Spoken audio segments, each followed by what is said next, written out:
бүгін кез келді, сүрейін сенің есіңе, алып сатар қырғы жездеңді.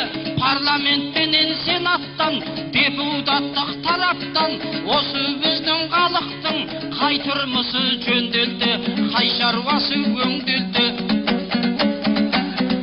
Бір екен деп жақсының, жаңа қорғандағы бауырлар, сағанда жұмсақ төр берді.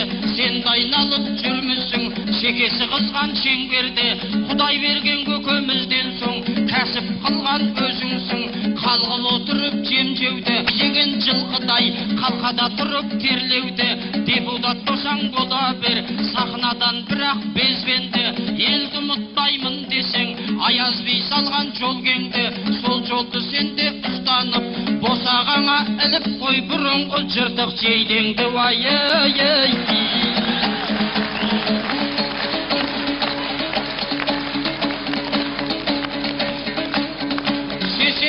Шебер тілді деп, арқалы деп, бірлі деп, ауданың жатыр қуанып, күніміз енді туды деп, күнді тудырмасаң да, шындықты тілмен тілгілеп, ел сөзін сөйлесен бүгін, ел басқарғандарға үлгі боп.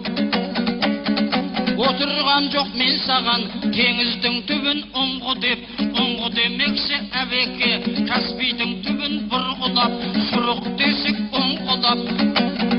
Мұнайға қарық болам деп, байлықтан көзі бұлдырап, шетелдік компаниялар пұлдарынан пұл құрап, қазаққа түскен пайда сол, мұнайдан келер улы зат, бай табиғаты батыстың барған сайын құлдырап.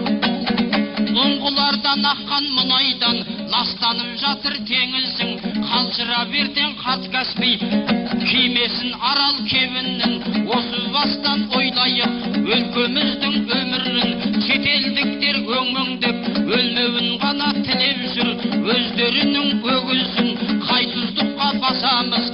Өкіметтің жалғыздан Даниял деген көзірін, осылар жайлайды әбеке, ақтасаң елдің сенімін. Ай-ай-ай.